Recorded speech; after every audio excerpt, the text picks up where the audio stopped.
Up next, Authentically Detroit discusses the Buy Back the Block Lab with Anika Goss of Detroit Future City and Dr. Andre Perry, author of Know Your Price, Valuing Black Lives and Property in America's Black Cities, also a senior fellow at Brookings Institute. But first, this week's hot takes come from Bridge Detroit. Right to work repeal, just to start, Michigan Democrats' eye pro-worker agenda, and how should I-375 project benefit descendants of displaced Detroiters? Keep it locked. Authentically Detroit starts after these messages. Bridge Detroit is your news and engagement platform that is telling the stories of Detroiters rooted by community priorities.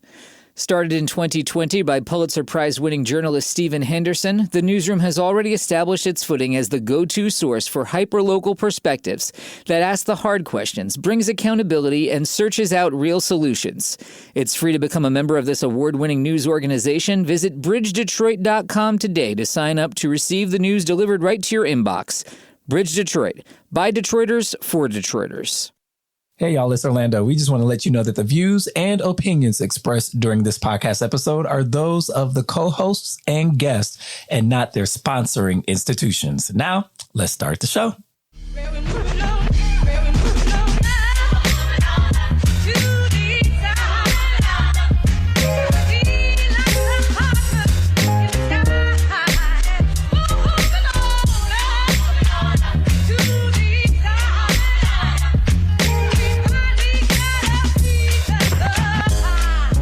Hello, Detroit and the world. Welcome to another episode of Authentically Detroit, broadcasting via Zoom. We are a content partner to bridgedetroit.com. I'm Orlando Bailey. And I'm Donna Givens-Davidson. Thank you for listening in and supporting our efforts to build a platform of authentic voices for real people in the city of Detroit. We want you to like, rate, and subscribe to our podcast on all platforms.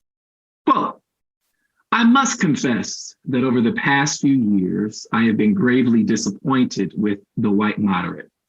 I have almost reached the regrettable conclusion that the Negro's great stumbling block in this stride toward freedom is not the white citizens counselor or the Ku Klux Klanner, but the white moderate, who is more devoted to order than to justice, who prefers a negative peace, which is the absence of tension, to a positive peace, which is the presence of justice, who constantly says, I agree with you in the goal you seek, but I cannot agree with your method of direct action, who paternalistically believes he can set the timetable for another man's freedom, who lives by a mythical concept of time, who constantly advises the Negro to wait for a more convenient season. Shallow understanding from people of goodwill is more frustrating than absolute understanding from people of ill will. Lukewarm acceptance is much more bewildering than outright rejection. That's Dr. Martin Luther King Jr. and a snippet from his letter from a Birmingham jail. Happy Martin Luther King Jr. Day, everybody. We're recording via Zoom today with Anika Goss of Detroit Future City and Dr. Andre Perry of Brookings Institute. Donna, Anika, Andre, how is this blessed MLK Day holiday finding you?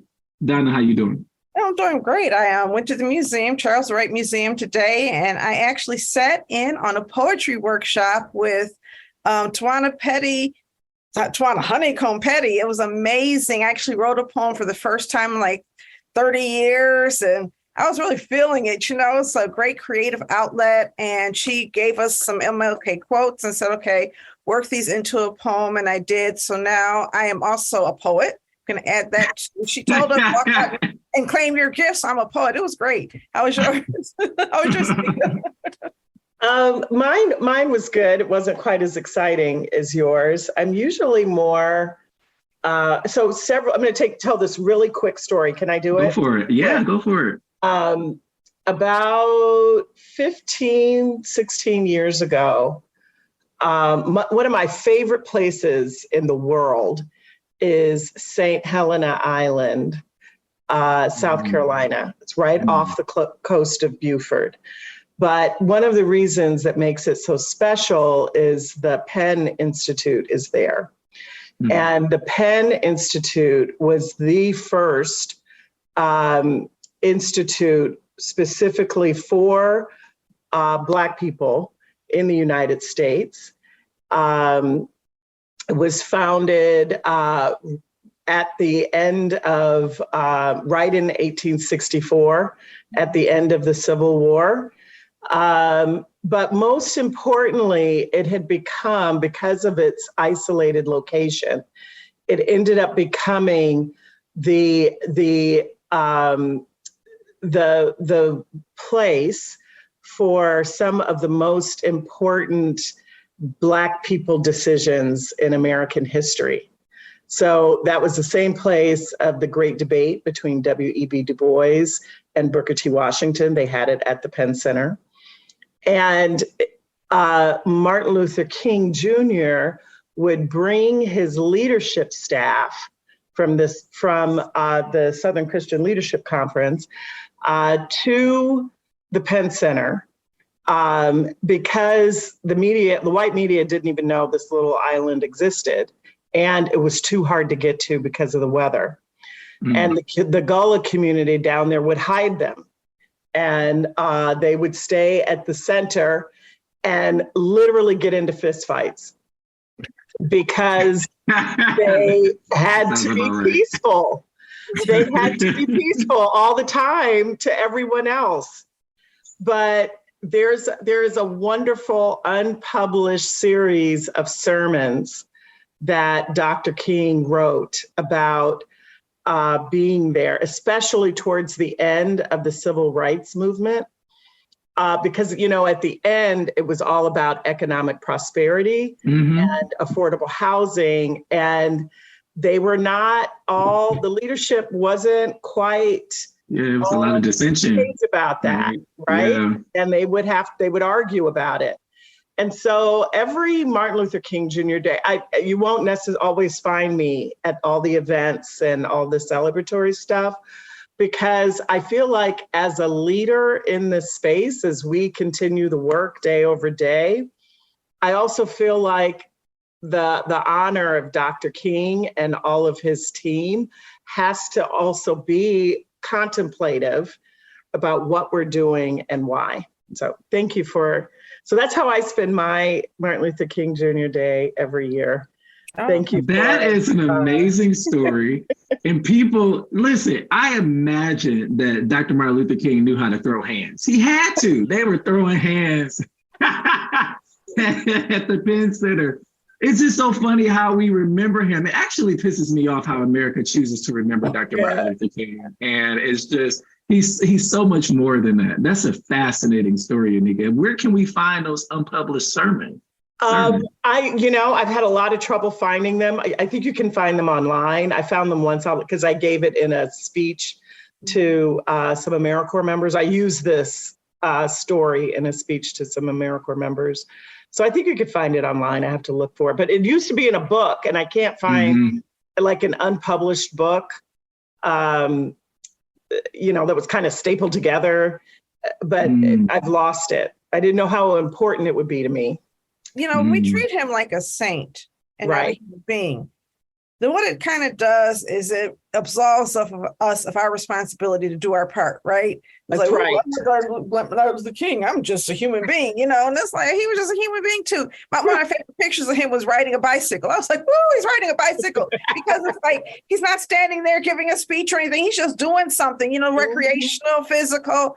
It's important to not allow folks to take away his humanity and turn him into the magical Negro who just wanted all people to get along, Rodney King personified or whatever, but to remember the essence of his fight and what he stood for and what he stood against, and also how he evolved over time. Because where he was after the I Have a Dream speech was certainly not as optimistic as he was.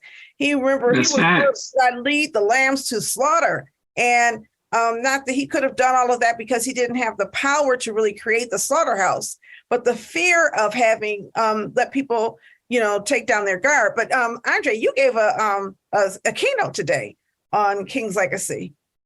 Yes, I have a great fortune this day every year for being invited to share some words, largely around either a quote or a message. And the Grand Round Rapids Urban League invited me this year to speak about economic justice. And as was mentioned, in his later years, he really started really pressing the need for economic justice. And for those who know me, know that I talk a lot about the connection between economics and overall well-being, and why we need to examine wealth and all those things that comprise wealth. But today was great. Grand Rapids really showed up. Almost 1,000 people showed up for this breakfast. Wow. And, yeah. Oh. They got to hear from the great Dr. Andre Perry. They gathered. Yeah. Amazing.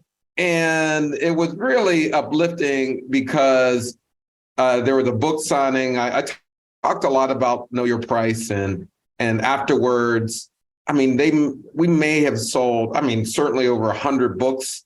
So people were just in line, but it really had me to reflect on the responsibility of public intellectuals, and we do have to watch ourselves. I mean, while we are human, we have to watch ourselves and watch our words and use them carefully. I mean, a lot of people don't know, but I founded a college of urban education in Grand Rapids, and it was amazing when people came up to me. I founded the College of Urban Education for Davenport University. Excuse me? Yeah, I founded the college there. I was there for about almost 2 years, and but when I went there today, people told me, I remember you told me this. I remember you told me that. I mean, they knew the exact words, the tone. And so today, while I certainly try to light a fire among people to basically get those, shallow moderates in line, because we do know that in Grand Rapids, it's a staunchly Republican place. All of Kent County. But there's a group of do-gooders. I wouldn't call them shallow moderates, because I think they're of goodwill. But you always do have to remind people that there is a seriousness to investing in Black people that isn't, in line with, can't we all just get along? There are resources that need to be dispersed pointedly to communities in which opportunity and wealth has been extracted over the course of decades. So I had a great time spitting fire and laughing and hugging people, and I think that's what how I like to remember MLK, because he, even when he was cutting you deep, you left inspired. You left wanting to do something good, and I think I did a little bit of that today. Oh, okay. That's amazing. Leaving inspired is something, in the Black church, the preacher, I think the teaching that the preacher gets is that it is first to inspire. And Martin Luther King was a preacher's preacher. That's right. And so whenever he was spitting that fire, he also had the tremendous gift of being able to balance it somehow with inspiration and optimism, which was, I wasn't alive back in that time, but I couldn't imagine, right?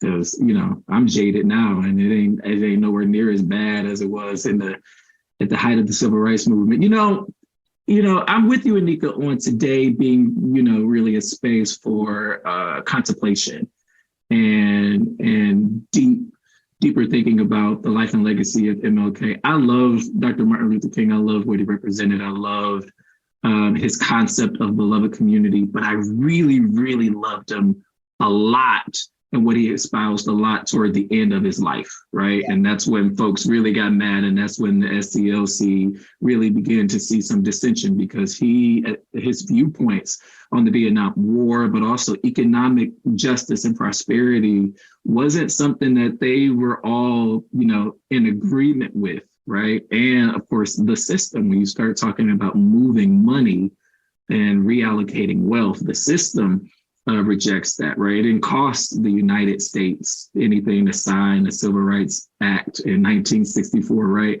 But what he started talking about at the end of his life was going to cost us something. And so it was, so I think about that. And during that time, he was probably less inspirational to a whole lot of people. Yeah. Because he Yeah. wasn't just talking about the easy stuff. I Right. believe it's important to be inspirational, but I also believe that the critique that religion can be the opiate of the masses is also truth to that you can somehow feel so comfortable with where you are that you're not challenged to move any further. And when I look at inspiration can sometimes just be giving me insight, give me permission to feel a certain way, give me permission to want to fight, or helping direct what that fight is going to look like. Because the reality is that, we're all comfortable to a certain extent who are sitting here, but we're fighting for the people who aren't sitting here in That's that right. comfort. And that's what he was standing for. And by the end of his life, as he was turning his sights towards poverty and really looking internationally, he was really, really looking at broader systems of injustice. And for me, I get inspired when I look at that and I look at the fight, because that's really where I see myself moving. But everybody takes things differently. I just think that the part that we're comfortable in is that so many people are comfortable with is the part that doesn't really require us to do too much to change. Right.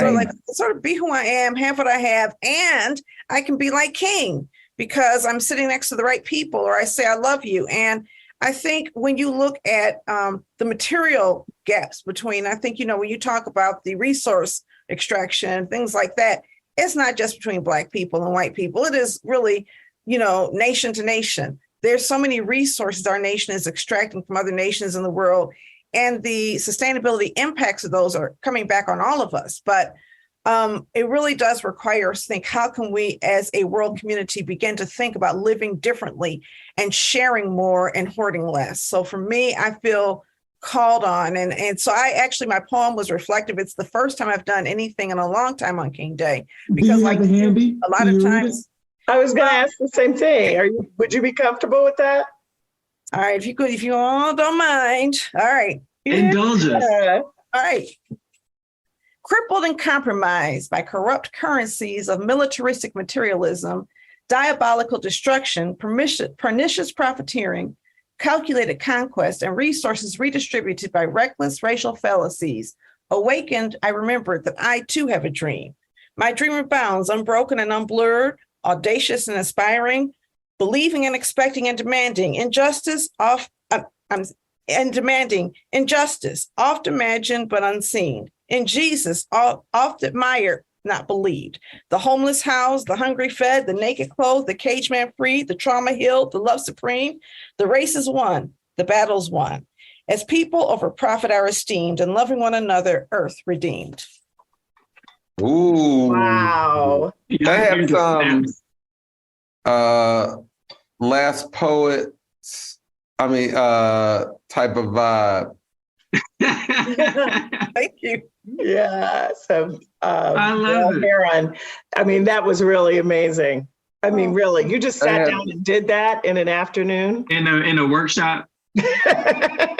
Really, Donna Gibbons Davidson? Really? And remember, the only question I asked is how everybody was doing today. And we got all of that. Look at us. We're I know, on a it's roll. almost 4:30. It's King Day. We have to do this. So I do ahead. want to speak Go ahead, on Dre. something. Yeah. Because I've been reflecting on these things a lot, how we do need to transform many basic assumptions that we have about how we extract wealth. There is in the Black community, as you know, we've latched on to this idea of creating businesses to build wealth. And we also know that corporations and capitalism in general have been one of the main extractors of wealth. Likewise, I talk about and promote home ownership and property ownership. But this British notion of land ownership obliterated a population and continues to dictate how we seek control in communities. The landowners or property owners get to trump people's rights and responsibilities. So I'm always like, is the goal to have the same mechanisms as that gave rise to white supremacy? I don't know. I mean, I don't know, or facilitates white supremacy. I'm constantly trying, but just like in the Black church, we've always figured out ways to take something that has been given to us and flip it in a way that makes a greater moral sense. That the Christianity of the Black person, of Black people, is different.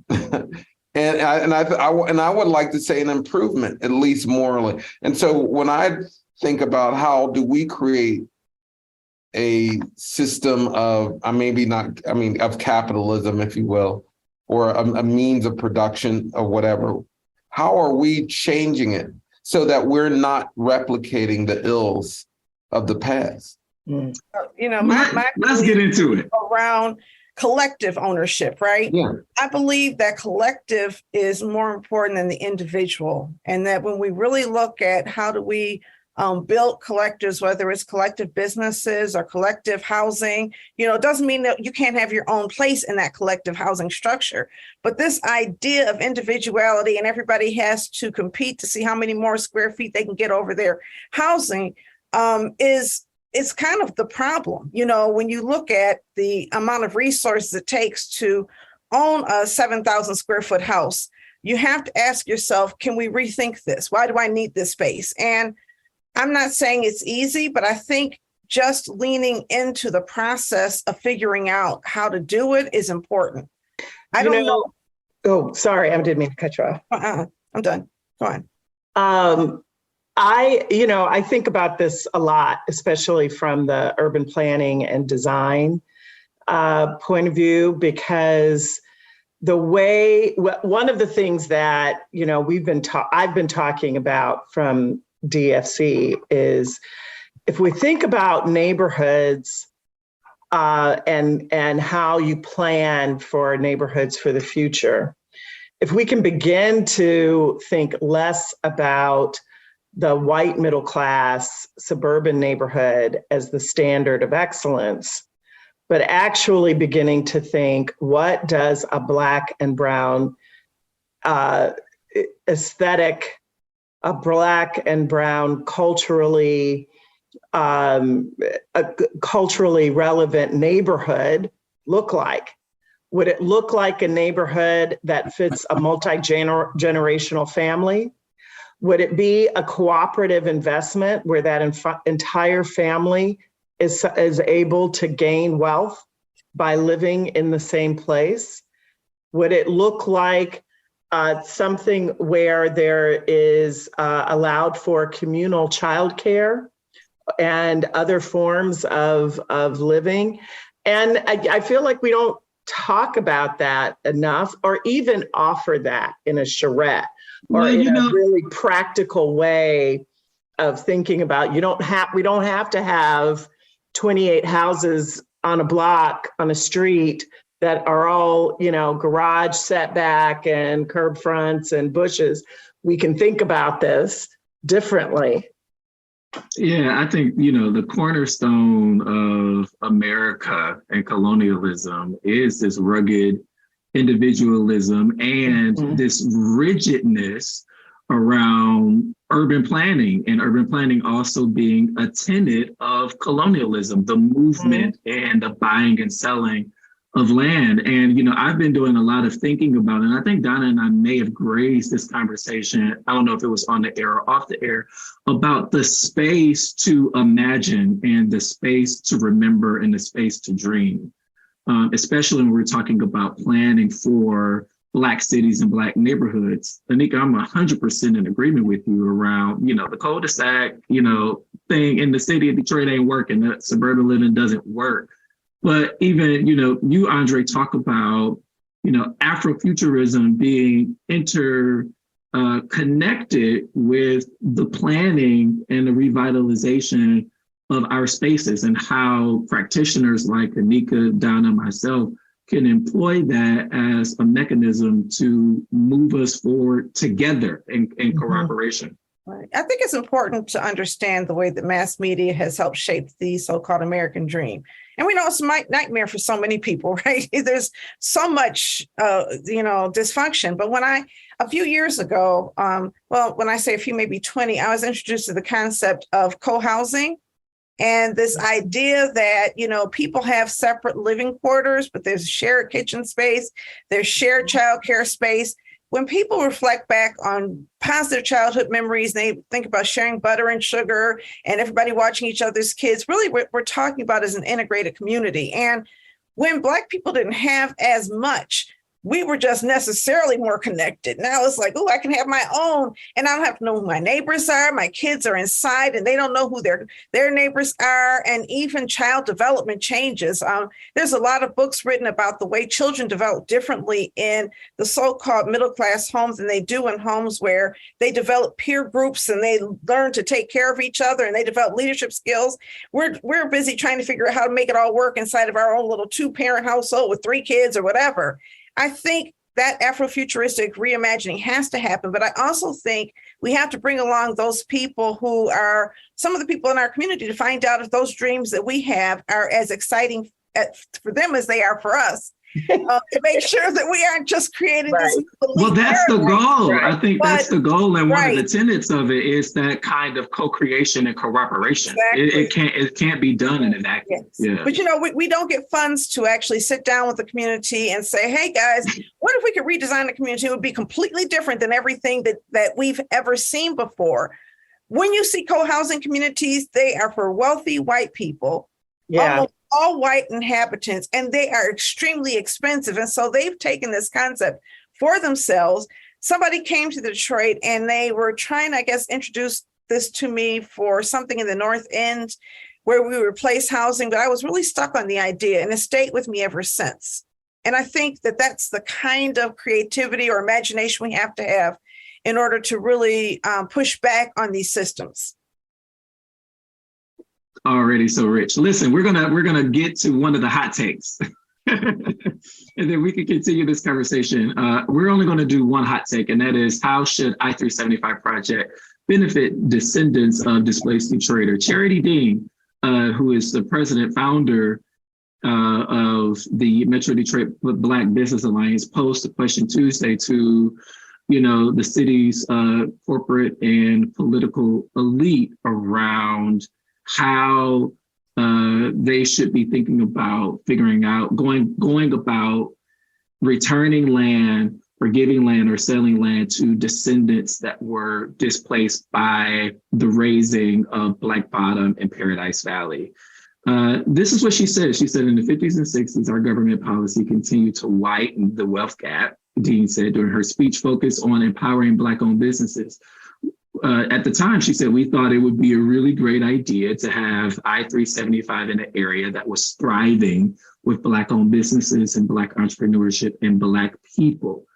And now the folks are gone and now a freeway is there. Dean said descendants of entrepreneurs and homeowners displaced by I-375 could have first opportunity to purchase land that was occupied by the failed urban renewal project. Dean also advocated for having developers contribute to a racial equity fund or a 0% interest loan for Black-owned businesses. The mayor followed Charity Dean in a conversation, and he said, absolutely, Charity is absolutely right about the damage caused by I-375, but the city doesn't have complete control over how to fix it. Our question is, how do we recognize the damage that was done, said Doug, and the terrible thing happened, particularly in Black Bottom and Paradise Valley. The property owners got checks, but the majority of the African-American business owners or residents didn't own the property.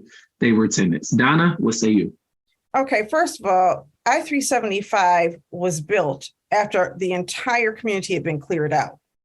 This idea that it was built and somebody thought it was a good idea to take it through a thriving Black community. The Black community was declared a slum. And as part of an urban renewal program, that was one of the last areas of Black Bottom to be cleared out. Black Bottom went all the way from where we see casinos right now, all the way to the Elmwood Cemetery, all the way down to, Fort Field and where you see Fort Field and even the Detroit Medical Center. Those were all Black-owned places. We lost churches, we lost boys and girls clubs, we lost YMCAs, we lost houses, and we lost businesses. The use of this loss and the somehow distortion of our history to suggest that I-375, that 130,000 people lived in the space that is now I-375, and that itself was the sin, is just ahistorical. First of all, as part of urban renewal, what they were also supposed to be doing is they were supposed to be building new public housing. They didn't. The city leaders decided white people didn't want new public housing for Black people. We were already segregated and we were forced into spaces that could not contain such a large displaced population. This was forced displacement of everything. Even when you look at 1967 and you look at the fact that it was spurred by the blind pig, and I always learn these people were in an illegal establishments. What was legal for Black people to do back then? When you took away all of our clubs, when you took away our restaurants, our hotels, you took away YMCA and all of these things, there was literally no legal place for a Black person to be, where the tactical defense units or whatever they called, the police department would just roll up and arrest you for vagrancy, for loitering, for walking while Black, for living while Black. So I think when you look at the entirety of it, I don't want to know how you could resurface 375 and benefit Black people. I want you to take that $300 million you were going to use to resurface I-375 and put it in a pool of funding to somehow, reimburse Black people. This is a real estate development project that is being described as racial reparations. And it's offensive. It's crazy. It's offensive. Anybody who's had any or lose any damn thing there, the spiritual losses, the social losses, and you want to tell me that putting some businesses on there and naming some things off of Black leaders, the Joe Louis Greenway is going to fix the losses? It's fine. If you want to do that and all they want to do is say, let's fix up this freeway and let's build a new business area and expand the square footage of downtown or the acreage of downtown, say that. And then the final thing I'm going to say is they actually appointed, the mayor's people gave the state a list of names of people who should be part of the committee to decide how to use these funds and how to decide how to honor our history. And I didn't see names of people who lived the legacy whose families lost. I saw names of people who live in the areas that were redeveloped after the other people were pushed out. And so it really needs to be community controlled. I'm looking for a reparations task force, but I understand that charity, and I love charity. But I think in this, I needed Jamon Jordan or somebody else to really bring the history and her to bring the ideas, because the history is much more complex than what we heard. Anika, I know you wanted to say something on that. Yeah, I think that was unfortunate, right? That the historical part of it ends up clouding what needs to happen. You know what I mean? Like if somebody gets that wrong, it's hard to hear everything else, because charity's not wrong about there needing to be more than just redistributing that freeway entrance. And to look at the area in its entirety and to think about greater investment. I think one of the things so that aside, because one of the things that makes it hard to focus on just that is that in order to do this, you do have to do that hard work of figuring out who is a direct descendant and what does a descendant mean? And there are really good models for this all over the country, right? Detroit, I feel like, is the last not the last, but we're too big of a Black city not to have a reparations initiative, right? No matter, we have nothing here. And I feel like something does need to happen. What I like about this opportunity is that if it's structured well, oftentimes when we want to designate funds for Black people and funds for Brown people, what we end up doing is just let Black and Brown people mess around in the lowest market neighborhoods in the city, right? We're going to give you a few $1,000s to do whatever in areas that are already have such a low market, it's not really going to make an impact. But this area includes areas that are already very, very high market areas. So if we're really talking about creating a descendants fund, then that descendants fund should benefit and should put way out front and position way out front people who were directly impacted and allowing them to make these investments, to own, to be a part of other larger investments where they can see long-term benefits in areas that are already improving in Detroit, right? So think about what Donna described, big parts of downtown, big parts of Lafayette Park, parts that butt up right up against Eastern Market. These are very high valued areas in the city. And you can, the benefit of that's what makes this conversation so hard, because to be able to say, we're making sure that whoever is in line has the resources to make that investment. You've always wanted to own your bakery. Now your bakery is going to be in next to the DMC. But that will benefit some people. I was just reading a report that there are 29,000 too few housing units in the city of Detroit to house people in need. And so I think we spend time asking the descendants, and all of us to some extent are descendants of this. My great-grandmother did not live in Black Bottom. She just lived in another part of 375 that was taken from the Black community. I mean, the Lodge Freeway, I-375, Davison Road, all through our neighborhoods that we were forced to live in. And so we are all inheritors of that displacement. And I feel like voters have come to the table and said things about the priorities they want to see.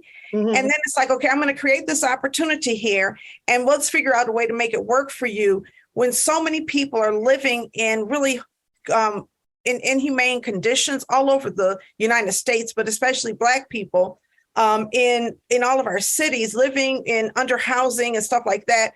And so I think if we are, again, aspirational and audacious in our thinking about what we can do, it's not going to be that bakery alone. The bakery was built because Black people had enough money to live and live in concentrated areas, and they could go in and they could buy a bakery. It was not government funded. I think we need to help right size the economy for Black folks in general in our city. And that's a bigger, and I don't know. So it's just a long thought, but I'm not certain that I think that this is the entry in. I was just using the bakery as I understand. I understand what you're saying. Yeah. I'm just kind of objecting to I-375 being the catalyst for this conversation or this funding. And if the descendants of displacement say this is a priority, then do it. But we're doing it, funding it, and then saying, hey, guys, what do you want to happen next? Who's going to get paid that $300 million? It's not going to be the descendants of displaced Detroiters. People who are contractors going to make a lot of money resurfacing this and building this. And there's a whole lot of other beneficiaries. And so I feel like it's like we're going to do this thing, make a lot of people rich, and then give Black people a place in this wealthy place. No. Right. And so that can't happen. And I feel like, this is a tough one because it's already so political. Right? And so advanced. It's happening fast. It's already, I don't even know how you pull it back. You can't. And so the only thing that I'm hoping that maybe we can is Donna, in line with what you were saying, Donna, we focus on Black Bottom and Paradise Valley in its entirety as the first area. Because we were looking at DFC, we were looking at the Hulk maps in 1930 and in 1950. And this could be the impact of that over time in the 30s and the 50s, and then finally even in the 70s, even after the Fair Housing Act. There was so much damage done. There were so many people displaced, and the laws of where you could get a mortgage and where you couldn't get a mortgage that actually forced people to live in. My family are third generation West Siders, because those are the only two places you could live. You could live in Black Bottom, you could live in the North End, or you could live in this teeny tiny little part of the West Side. And that was it. Otherwise, you were going to be denied a mortgage.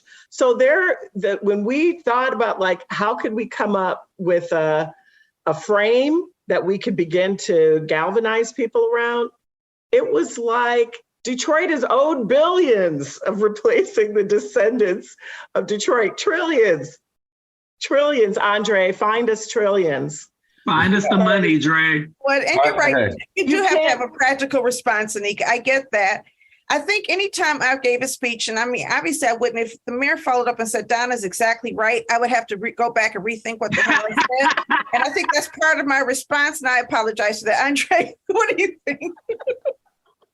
No, I mean, it's hard to follow up. I think in general, when you're talking about a reparative approach, there's two main goals. You have to restore the equity that's been extracted through discrimination to people first. Right. People first. I mean, if you focus on the property, the real estate, you effectively, you'll raise property values and you're going to push out people anyway. And so you have to figure out a way to bound your study, so to speak, to deliver capital to people. And because there was something said in the commentary, I don't ever believe in weakening markets. I don't believe in, this is how I read it, right-sizing the market or the economy.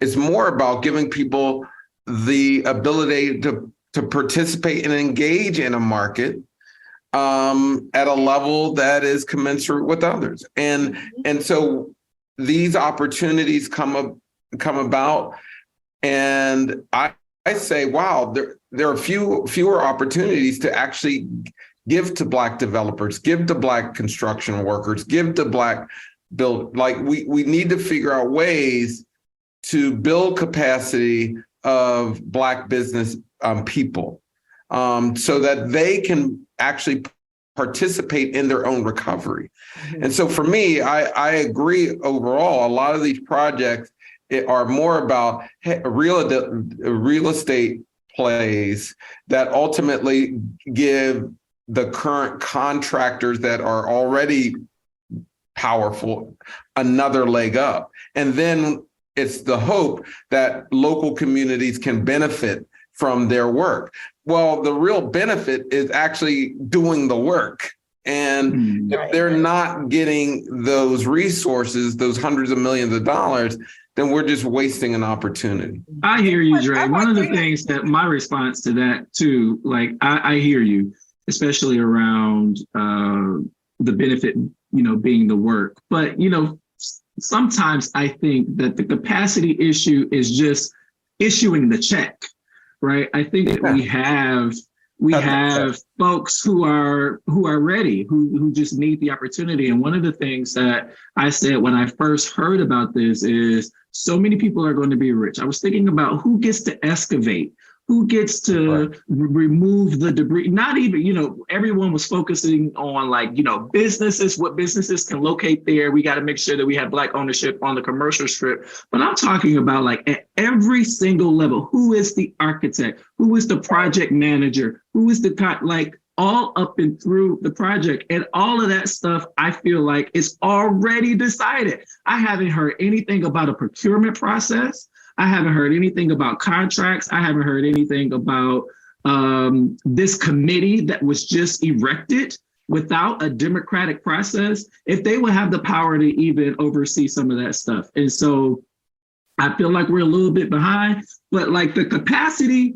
in 2023, because we've been training people forever now. Yeah. If the check, give them the money. Yes. I think that if I had, here's the thing, and I think a lot of Black people in Detroit want to live where they're living. They don't want to move downtown.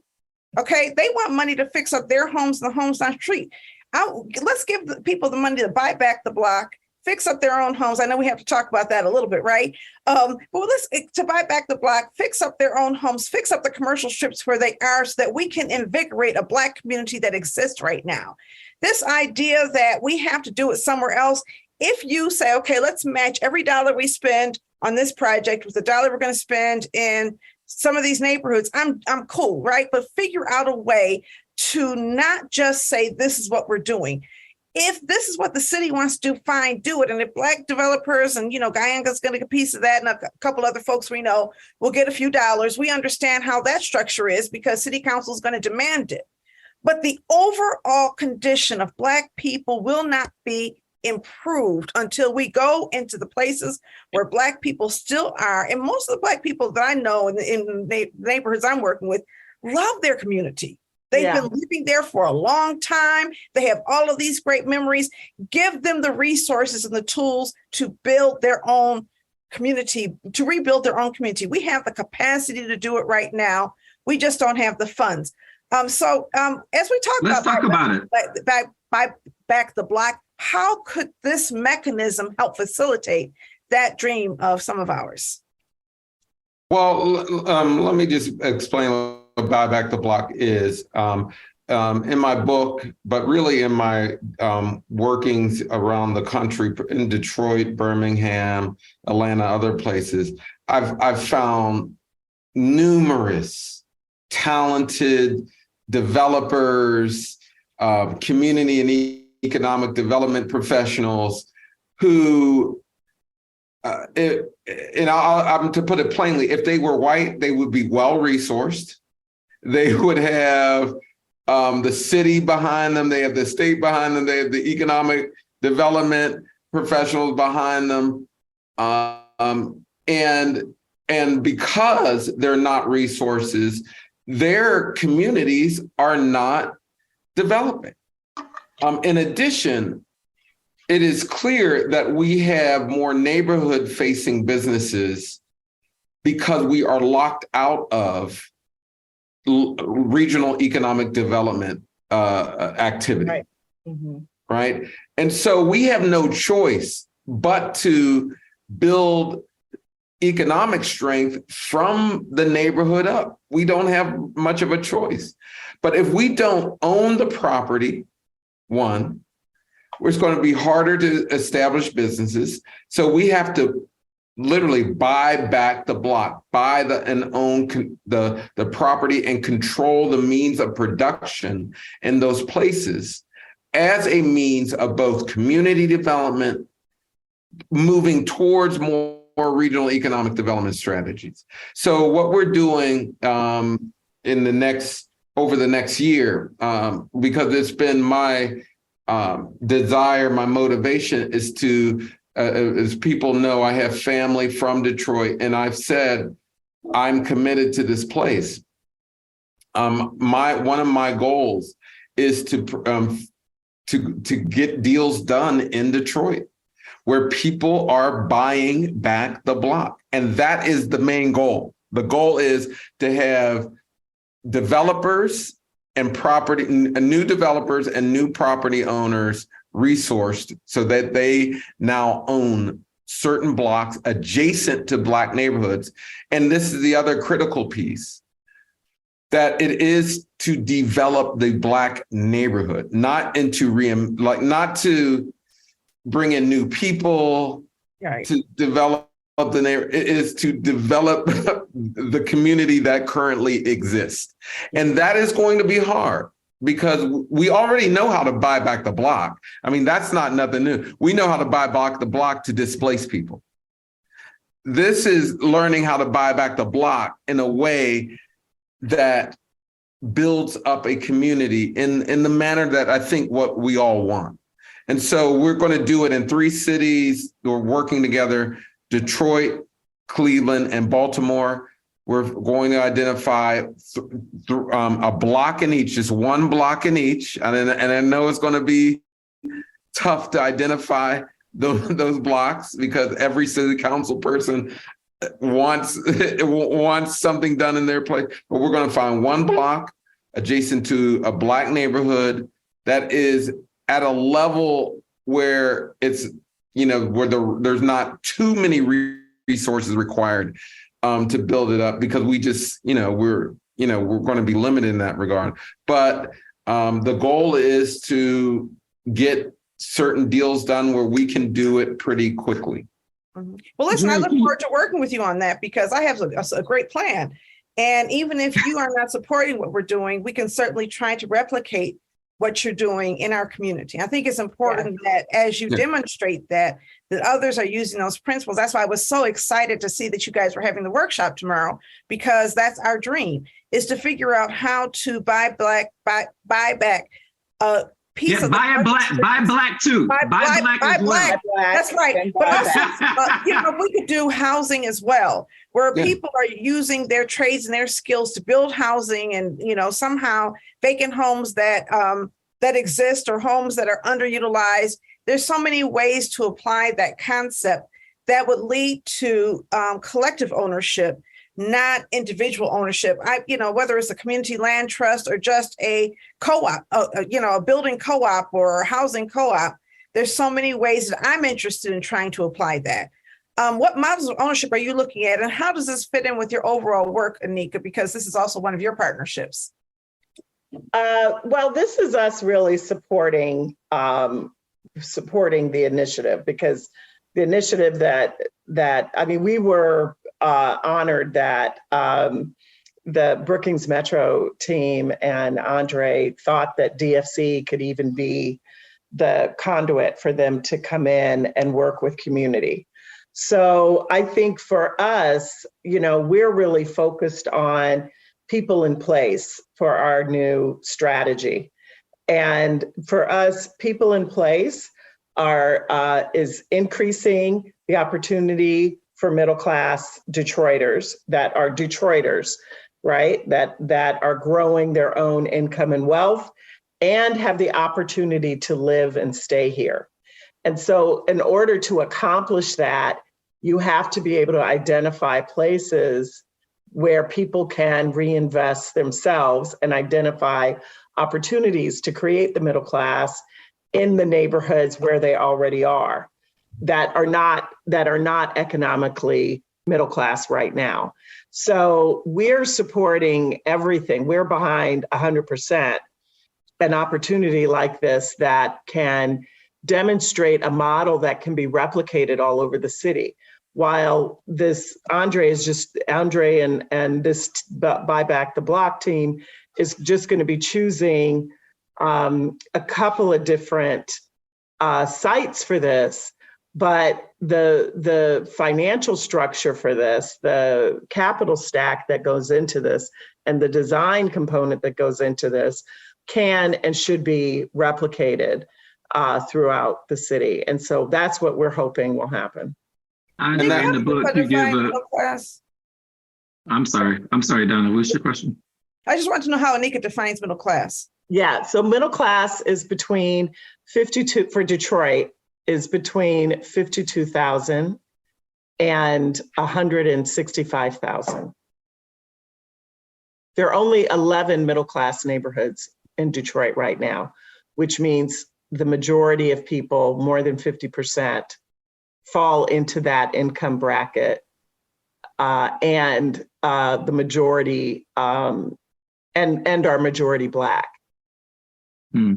So, yeah. Can we talk about, how Buy Back the Block is looking to, in many ways, engineer markets in neighborhoods where there practically is no market, and how, if that is successful, how do we keep it Black? Like, how do you keep it from going so crazy that, it attracts, element that contributes to property values going crazy past, the income bracket of many Black folks in some of these neighborhoods. I feel like that's the part two, Andre. I know you're going to give the correct answer, but let me just say that Andre and I have something else up our sleeve that we're going to do after Buy Black the Block. That's more of a research study to answer exactly that question, Orlando. Well, put me on it. We want to do an economic analysis of the entire 7 Mile, Livernois, Marygrove area to understand how that demographic has changed and the impact of all of those new businesses that are majority Black in that neighborhood. But what's been that economic impact and how that's happened? Because if that worked, right? If we have not seen a substantial demographic shift of the, so the Black people who were there are still there and their values have grown, we are onto something. That's a model for the rest of the country. But I feel like part of it is motivation to live there, right? And the question is, are white people motivated to live in that area? And because there's certain areas that feel like they're a draw. Like even if you did things differently in Jeff Chalmers, 1 out of 3 white people who's moving to Detroit, I say, where do you want to live? Jeff Chalmers. And it's like, okay, I don't know if you can do much with that because you have that neighborhood as a draw, whereas the Marygrove neighborhood, and in that area, I just feel as though Northwest Detroit is not drawing as much attention as parts of the East Side. But not that part of Northwest Detroit, like University District, sure. Palmer Woods and Sherwood Forest, but it feels like there's little areas where you still see less attraction. What do you do when people decide, white people who have more money decide this is where they want to live? How do you? But I think that one of the critical pieces of this Buy Back the Block is around site control, the ability to control the land and property. Because when you have control, you can determine who has a greater access to those places. And so we are looking, we assume that if you can purchase commercial property, and just to throw out a stat, of all the commercial property in the United States, only 3% of it is owned by Black people. Only 3%. 80% of commercial property is owned by 1% of the top homeowners in the land. And even in our glory days, much of our businesses were operated out of white properties. And so one of the goals is to get site control of commercial corridors and site control of the adjacent neighborhoods. And in both those models, we're looking at different types of ownership models in each. Because if we can get more Black owners, then we have more say. There will be more draw for Black people. And that is, that's part of the goal. And we'll be looking, because Detroit actually has some commercial corridors where there are Black property owners. And so we're actually looking at that good ratio of existing assets that are already in our control, working with the city to say, hey, look, remember this. The municipality is still the number one land and property owner in a place, working with the city to a certain extent, and also working with neighborhood associations and others to say, hey, our first order of business to do an inventory to see who owns what and try to get new home and commercial property owners in these places.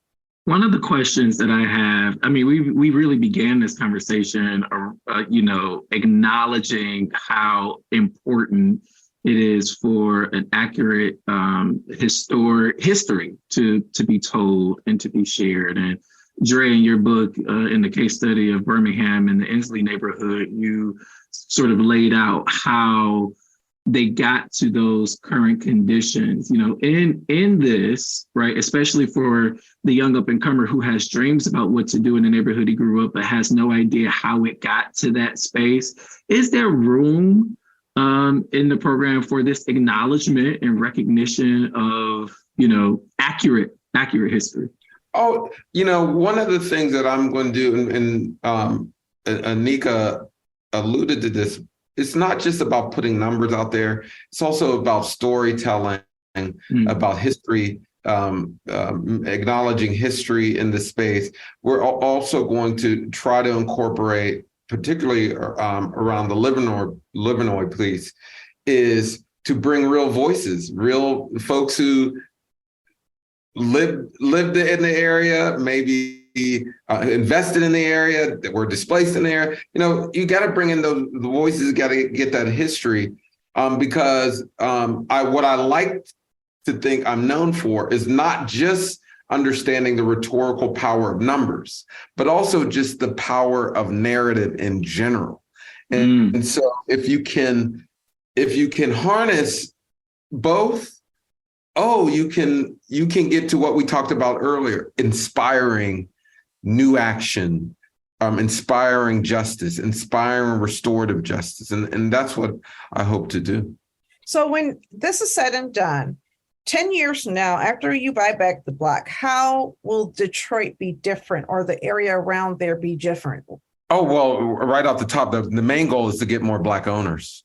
We will see. I mean, after this process, there will be more Black CRE commercial real estate owners, more Black homeowners. That is now whether or not we transform the neighborhood in a way that I think Anika is looking at, like really talking about having a quality of life, because you could remove middle class but it's a quality of life where people can go to school and send their kids to school in their neighborhood. They can access a job, a good quality job nearby. They have places to recreate. They can, run down the street. They have all the amenities they need to be fully present in their world. That's what ultimately we want. But at the end of the day, and I told my team this, we need to be charged with cutting the deal, getting the resources so that people own something that they didn't own before. Exchange from white ownership to Black ownership. All right. If you have topics that you want discussed on Authentically Detroit, you can hit us up on our socials at Authentically Detroit on Facebook, Instagram, and Twitter, or you can email us at authenticallydetroit@gmail.com. Anika and Andre, I got to tell you, it has been a privilege having the both of you. I don't know if you all know this, but y'all literally blew up our rundown. We normally have breaks and transitions and some of everything, but this was absolutely an amazing discussion. It's time for shout outs. You have anybody y'all want to shout out on this MLK Day? Donnie, you got any shout outs? Tawana Honeycomb Petty, she's great. She is just always such a beautiful spirit. She had probably about 50 people in the class I was sitting in. Everybody was writing their own poems, and I think she got people thinking creatively, and I really appreciate her work. Anika, what about you? Shout out. So I am going to shout out the woman who braided my hair. She does it as a hobby. Her name is Listen, when Anika came on, I was like, hold up. But I'm shouting her out because her $200,000 student loan was recently forgiven. Oh, wow. This is a woman who she is a double master's teacher. I totally do not have permission to talk about this with her, and I want her to tell her own story, but she's a special ed teacher, double master's, right? This is not someone who is struggling low income, but that loan was keeping her from living her life the way we've talked about, fairly, fully. And she's going to go out and buy a fabulous house Let's for her go. family. And I'm shouting her out on that's Martin Luther King's dream. Wow. Andre, do you have any shout out?